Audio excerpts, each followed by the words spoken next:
ଦ୍ୱିତୀୟ ରାଜାବଳୀ ଅଧ୍ୟାୟ 7। ସେତେବେଳେ ଇଲିଶା କହିଲେ, ତୁମେମାନେ ସଦାପ୍ରଭୁଙ୍କ ବାକ୍ୟ ଶୁଣ।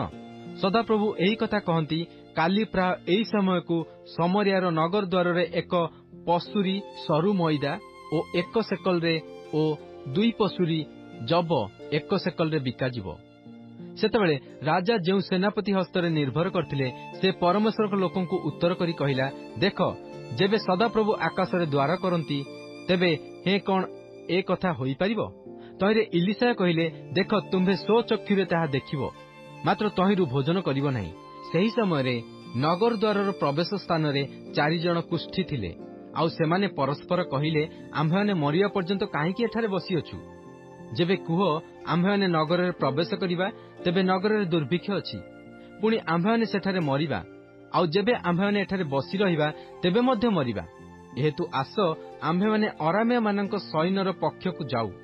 ଯେବେ ସେମାନେ ଆମ୍ଭମାନଙ୍କୁ ବଞ୍ଚାଇ ରଖିବେ, ତେବେ ଆମ୍ଭେମାନେ ବଞ୍ଚିବା, ଆଉ ଯେବେ ଆମ୍ଭମାନଙ୍କୁ ମାରି ପକାଇବେ, ତେବେ ମରିବା। ଏଣୁ ସେମାନେ ଅରାମ୍ୟମାନଙ୍କ ଛାଉଣିକୁ ଯିବା ପାଇଁ ଗୋଧୂଳି ସମୟରେ ଉଠିଲେ। ଆଉ ସେମାନେ ଅରାମ୍ୟମାନଙ୍କ ଛାଉଣିର ବାହାର ସୀମାରେ ଉପସ୍ଥିତ ହେବା ବେଳେ, ଦେଖ, ସେଠାରେ କୌଣସି ମନୁଷ୍ୟ ନାହିଁ, କାରଣ ସଦାପ୍ରଭୁ ଅରାମ୍ୟମାନଙ୍କ ସୈନ୍ୟଗଣକୁ ରଥ ଶବ୍ଦ ଓ ଅଶ୍ୱ ଶବ୍ଦ ଅର୍ଥାତ୍ ମହାସୈନ୍ୟ ଶବ୍ଦ ଶୁଣାଇଥିଲେ। ତହିଁରେ ସେମାନେ ପରସ୍ପର କହିଲେ, ଦେଖ, ଇସ୍ରାଏଲର ରାଜା ଆମ୍ଭମାନଙ୍କୁ ଆକ୍ରମଣ କରିବା ପାଇଁ ହିତୀୟମାନଙ୍କ ରାଜାଗଣକୁ ଓ ମିଶ୍ରୀୟମାନଙ୍କ ରାଜାଗଣକୁ ଆମ୍ଭମାନଙ୍କ ପ୍ରତିକୂଳରେ ବେତନ ଦେଇ ନିଯୁକ୍ତ କରିଅଛି। ଏହେତୁ ସେମାନେ ଉଠି ଗୋଧୂଳି ସମୟରେ ପଳାଇଲେ। ଆଉ ସେମାନେ ଆପଣାମାନଙ୍କ ତମ୍ବୁ ଓ ଅଶ୍ୱ ଓ ଗର୍ଦ୍ଧବ ଓ ଛାଉଣି ଯେପରି ଥିଲା, ସେପରି ଛାଡ଼ି ଆପଣାମାନଙ୍କ ପ୍ରାଣ ରକ୍ଷାର୍ଥେ ପଳାଇଲେ। ଏ ଉତ୍ତାରେ ସେହି କୁଷ୍ଠୀମାନେ ଛାଉଣିର ବାହାର ସୀମାକୁ ଆସି ଗୋଟିଏ ତମ୍ବୁ ଭିତରକୁ ଯାଇ ଭୋଜନପାନ କଲେ। ପୁଣି ତହିଁରୁ ରୂପା ଓ ସୁନା ଓ ବସ୍ତ୍ର ନେଇ ଲୁଚାଇ ରଖିଲେ।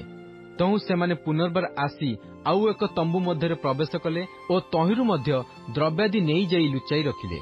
ତେବେ ସେମାନେ ପରସ୍ପର କହିଲେ, ଆମ୍ଭେମାନେ ଭଲ କରୁନାହୁଁ। ଆଜି ସୁସମ୍ବାଦର ଦିନ, ମାତ୍ର ଆମ୍ଭେମାନେ ତୁନି ହୋଇ ରହୁଅଛୁ। ଯେବେ ଆମ୍ଭେମାନେ ପ୍ରଭାତ ଆଲୁଅ ପର୍ଯ୍ୟନ୍ତ ବିଳମ୍ବ କରୁ, ତେବେ ଆମ୍ଭମାନଙ୍କୁ ଦଣ୍ଡ ଘଟିବ। ଏହେତୁ ଏବେ ଆସ, ଆମ୍ଭେମାନେ ଯାଇ ରାଜଗୃହରେ ସମ୍ବାଦ ଦେଉ। ତହୁଁ ସେମାନେ ଆସି ନଗରର ଦ୍ୱାରୀକୁ ଡାକିଲେ। ଆଉ ସେମାନଙ୍କୁ ଜଣାଇ କହିଲେ, ଆମ୍ଭେମାନେ ଅରାମ୍ୟମାନଙ୍କ ଛାଉଣିକି ଯାଇଥିଲୁ, ଆଉ ଦେଖ, ସେଠାରେ କୌଣସି ମନୁଷ୍ୟ ନାହିଁ କି ମନୁଷ୍ୟର ଶବ୍ଦ ନାହିଁ, ମାତ୍ର ଅଶ୍ୱ ଓ ଗର୍ଦ୍ଧବଗଣ ବନ୍ଧା ହୋଇଅଛନ୍ତି, ଆଉ ତମ୍ବୁ ସବୁ ଯେପରି ଥିଲା ସେପରି ଅଛି। ତହୁଁ ସେ ଦ୍ୱାରୀମାନଙ୍କୁ ଡାକନ୍ତେ ସେମାନେ ରାଜଗୃହ ଭିତରେ ସମ୍ବାଦ ଦେଲେ। ତହିଁରେ ରାଜା ରାତ୍ରିରେ ଉଠି ଆପଣା ଦାସମାନଙ୍କୁ କହିଲେ, ଅରାମ୍ୟମାନେ ଆମ୍ଭମାନଙ୍କ ପ୍ରତି ଯାହା କରିଅଛନ୍ତି, ତାହା ମୁଁ ଏବେ ତୁମ୍ଭମାନଙ୍କ ପ୍ରତି ପ୍ରକାଶ କରିବି। ସେମାନେ ଜାଣନ୍ତି ଯେ ଆମ୍ଭେମାନେ କ୍ଷୁଧାର୍ତ ଅଛୁ। ଏହେତୁ ସେମାନେ ଛାଉଣିରୁ ବାହାରି ଯାଇ ଆପଣାମାନଙ୍କୁ କ୍ଷେତ୍ରରେ ଲୁଚାଇ କହୁଛନ୍ତି, ସେମାନେ ନଗରରୁ ବାହାରିଲେ, ଆମ୍ଭେମାନେ ସେମାନଙ୍କୁ ଜିଅନ୍ତା ଧରି ନଗରରେ ପ୍ରବେଶ କରିବା। ତହିଁରେ ତାହାର ଦାସମାନଙ୍କ ମଧ୍ୟରୁ ଜଣେ ଉତ୍ତର କରି କହିଲା, ମୁଁ ବିନୟ କରୁଅଛି, ଆମ୍ଭେମାନେ କେତେକ ଲୋକ ପଠାଇ ଦେଖୁ, ସେମାନେ ନଗରରେ ଅବଶିଷ୍ଟ ଅଶ୍ୱମାନଙ୍କ ମଧ୍ୟରୁ 5ଟି ନେଇଯାଆନ୍ତୁ। ଦେଖନ୍ତୁ, ସେମାନେ ନଗରରେ ଅବଶିଷ୍ଟ ଇସ୍ରାଏଲର ସମସ୍ତ ଜନତା ସମାନ। ଦେଖନ୍ତୁ, ସେମାନେ ଇସ୍ରାଏଲର ସମସ୍ତ ନଷ୍ଟକଳ୍ପ ଜନତା ସମାନ। ଏହେତୁ ସେହି ଲୋକମାନେ ଅଶ୍ୱ ସହିତ 2 ରଥ ନେଲେ ଓ ରାଜା ସେମାନଙ୍କୁ ଅରାମ୍ୟ ସୈନ୍ୟ ପଛେ ପଠାଇ କହିଲେ, ଯାଇ ଦେଖ। ତ ସେମାନେ ଜର୍ଦ୍ଦନ ପର୍ଯ୍ୟନ୍ତ ସେମାନଙ୍କ ପଛେ ପଛେ ଗଲେ। ଆଉ ଦେଖ, ଅରାମ୍ୟମାନେ ତରତର ହୋଇ ଯାହା ପକାଇ ଦେଇ ଯାଇଥିଲେ, ଏପରି ବସ୍ତ୍ର ଓ ପାତ୍ରାଦିରେ ସମସ୍ତ ପଥ ପୂର୍ଣ୍ଣ ଥିଲା। ତେବେ ସେ ଦୂତମାନେ ଫେରିଆସି ରାଜାଙ୍କୁ ସମ୍ବାଦ ଦେଲେ। ତହିଁରେ ଲୋକମାନେ ବାହାରକୁ ଯାଇ ଅରାମ୍ୟମାନଙ୍କ ଛାଉଣି ଲୁଟ୍ କଲେ।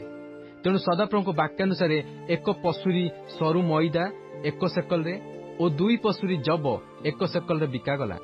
ସେତେବେଳେ ରାଜା ଯେଉଁ ସେନାପତି ହସ୍ତରେ ନିର୍ଭର କରିଥିଲେ, ତାହାକୁ ନଗର ଦ୍ୱାର ରକ୍ଷା କରିବା ପାଇଁ ନିଯୁକ୍ତ କଲେ। ଏଥିରେ ଲୋକମାନେ ନଗର ଦ୍ୱାରରେ ତାହାକୁ ଦଳି ପକାଇଲେ।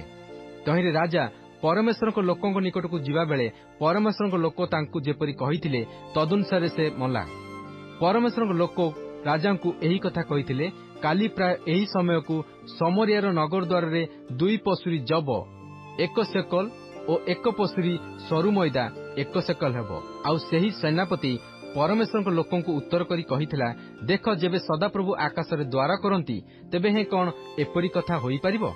ତହିଁରେ ସେ କହିଥିଲେ, ଦେଖ, ତୁମ୍ଭେ ସ୍ୱଚକ୍ଷୁରେ ତାହା ଦେଖିବ, ମାତ୍ର ତହିଁରୁ ଭୋଜନ କରିବ ନାହିଁ। ସେହିପରି ତାହା ପ୍ରତି ଘଟିଲା, କାରଣ ଲୋକମାନେ ନଗର ଦ୍ୱାରରେ ତାହାକୁ ଦଳି ପକାନ୍ତେ ସେ ମଲା।